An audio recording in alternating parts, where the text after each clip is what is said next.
le tombeau d'Agamemnon. Que ma lyre féconde en accent fantastique, de mon chant ténébreux accompagne le son. Mes pas ont pénétré sous des voûtes tragiques. Je suis dans le tombeau sanglant d'Agamemnon, où deuil qui l'envahit en vain mon cœur résiste. Il s'endort, mais il rêve. Oh, comme je suis triste.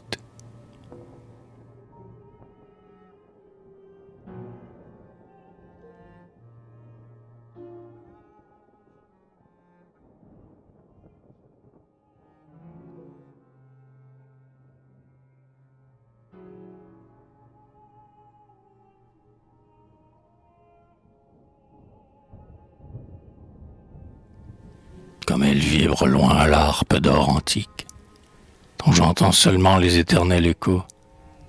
Dans tes rochers brisés, aux grottes druidiques, le vent vient soupirer, m'apportant les sanglots d'électres qui blanchissent sa toile à la fontaine, et du sein des lauriers, triste, redit sans peine.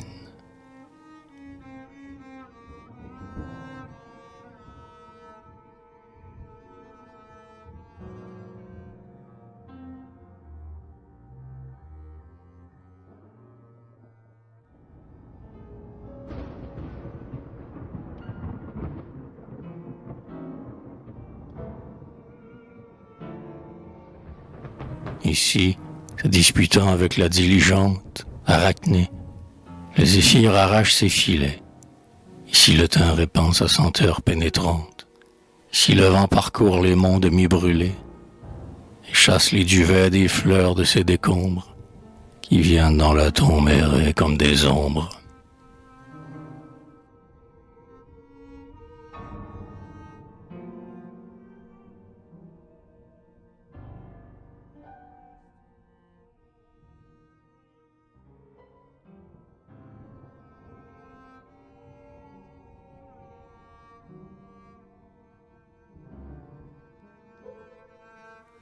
Ici les noirs grillons, des fentes de la pierre, cachés contre l'éclat du soleil au zénith, comme s'il me voulait ordonner de me taire.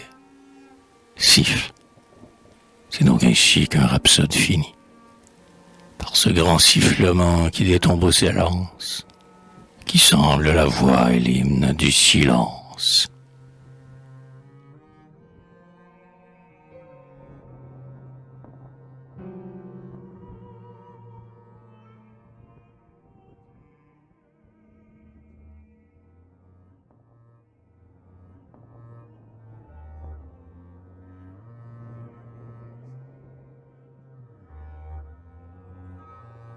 Oh, je veux l'imiter, votre morne silence.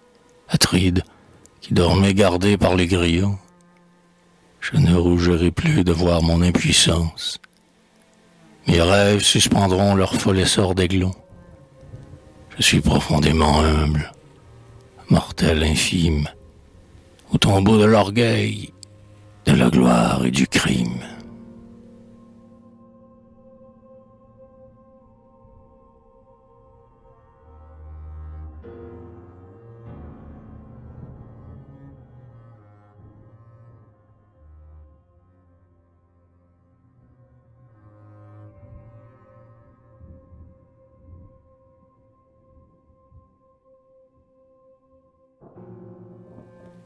Sur un pan de granit, près du seuil de la tombe, s'élève un jeune chêne, au flanc rude du mur.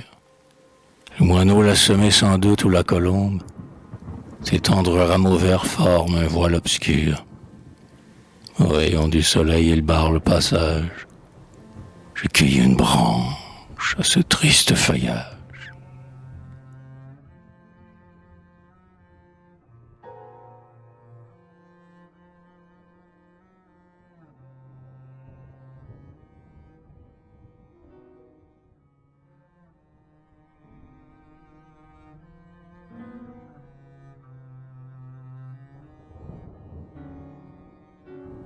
Rien ne vint m'arrêter, aucun spectre, aucune ombre.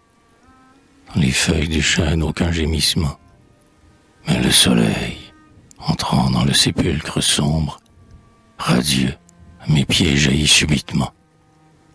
Et moi d'abord je pris ce rayon de lumière pour une corde d'or de l'harpe d'Homère.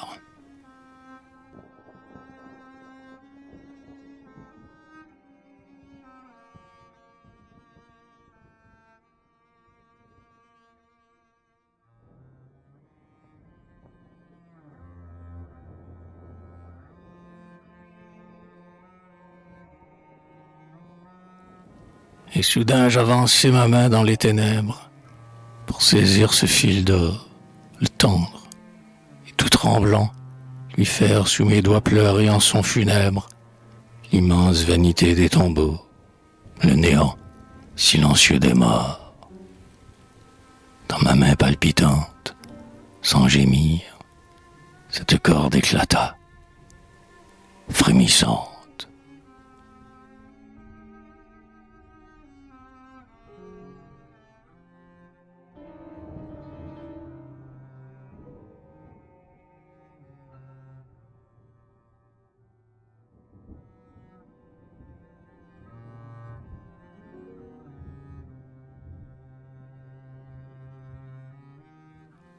Ainsi c'est mon destin, évoquer des fantômes, chercher partout sans but d'éphémères douleurs. C'est mon destin, rêver je ne sais quel royaume, avoir toujours un luth muet, des auditeurs, ou sourds, ou morts. Assez. Oh, j'en pleure de rage. Un cheval, du soleil, du bruit, un vent d'orage.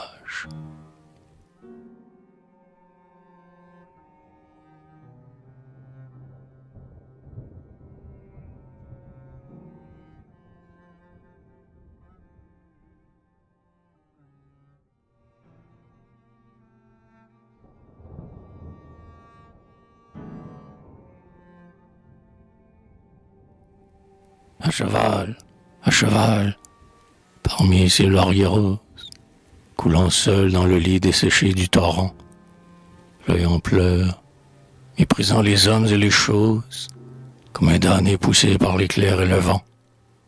Je vole. Oh, mon cheval, va en l'air et ne tombe que si du guerrier mort ton pied heurte la tombe.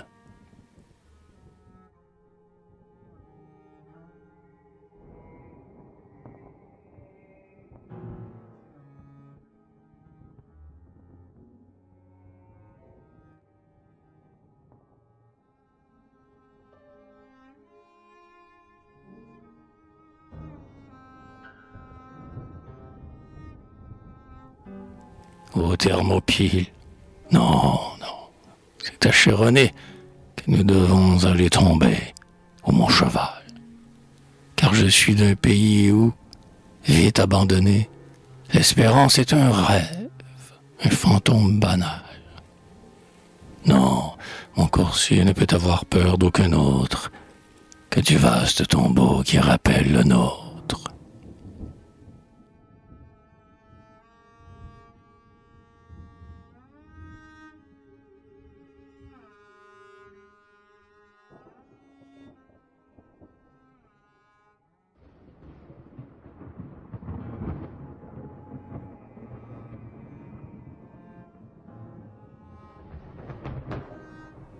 Ô Thermopyle, moi, des 300 patriotes, la Sainte Légion pourrait bien m'en chasser. Hélas, ces grands tombeaux, dans mon pays d'Ilote, le désespoir encore n'a pas su les creuser. Dans mon pays, toujours après chaque tourmente, de nos guerriers il reste une moitié vivante.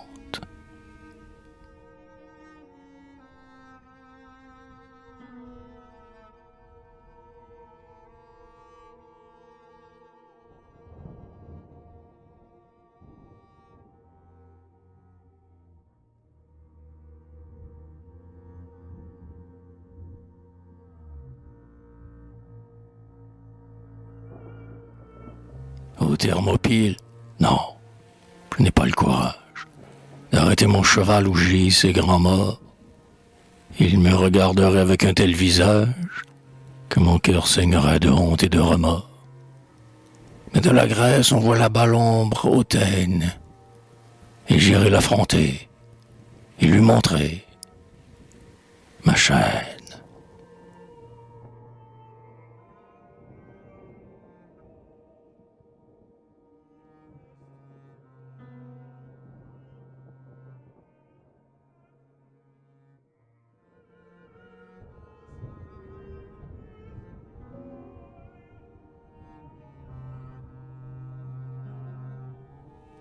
Au Thermopyles, mais que pourrais-je répondre si, sortant du tombeau, criblé de 1000 coups, ces héros me parlaient et, pour mieux me confondre, me demandaient en face: « Et combien étiez-vous » Laissons les 2000 ans passer sur leur martyr. S'ils demandaient cela, que pourrais-je leur dire ?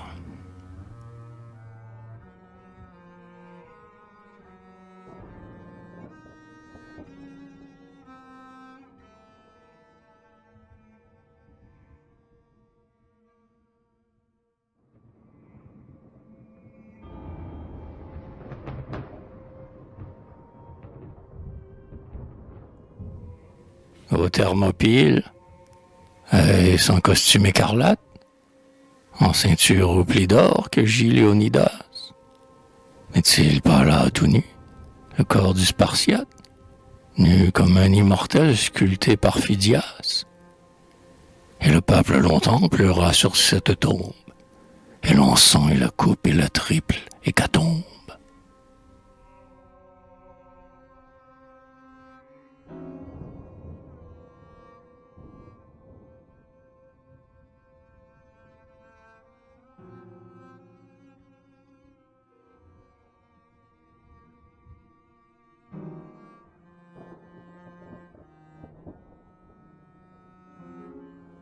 Mais toi, Pologne, tant que ton âme céleste demeurera captive aux lambeaux du passé, ton corps, le bourreau, hachera ce qui reste et se rira des coups de ton glaive émoussé.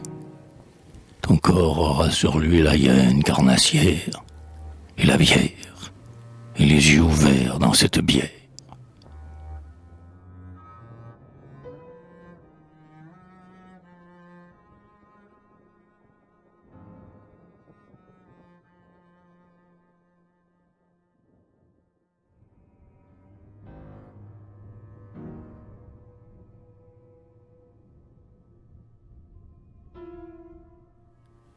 Rejette à tout jamais ce venin qui te tue. Déchire et jette au vent ta robe de Nessus. Ensuite lève-toi, gigantesque statue, et du limon du Styx dresse tes membres nus. Dans la sainte impudeur de ta forme nouvelle, désormais insensible à la honte, immortelle.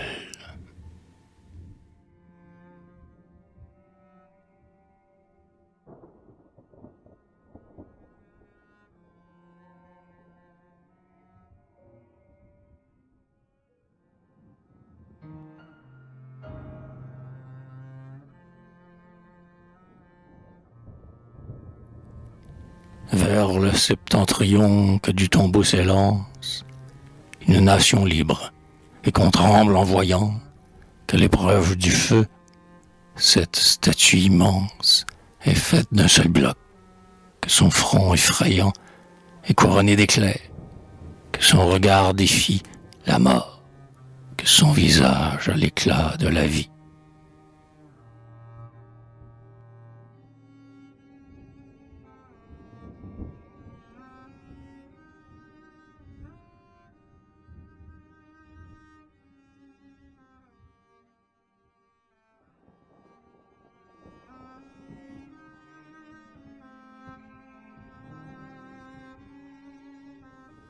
Mais non, ô ma Pologne, on te buse, on te vante. Tu fus le pan jadis, tu fus le perroquet des peuples. Maintenant te voilà leur servante. Entends ce cri d'effroi de mon cœur inquiet. Ah, je te parle ainsi sans crainte de blasphème. car hélas, je suis triste et coupable moi-même.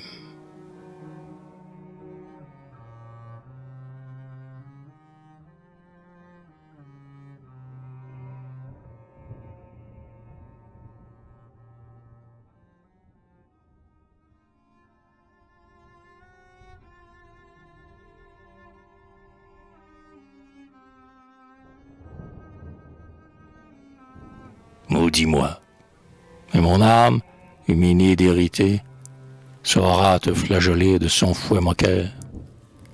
Car toi, c'est ton cerveau, seul fils de Prométhée, que l'éternel vautour dévore, et non ton cœur.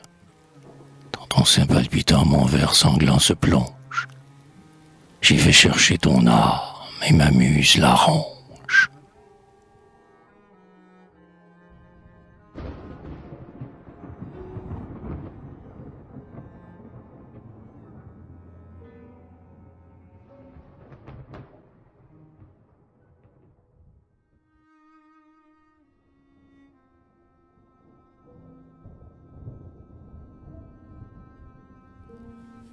Rugissant de douleur, maudis ton fils, ma mère, mais sache que ta main, que ton bras maudissant, sur moi, se repliant ainsi qu'une vipère, va, tout flétri, tomber en poussière, impuissant. Ah, ouais, maudis ton fils, si tu veux. Je te brave, car, dis-moi, de quel droit peux-tu maudire, esclave?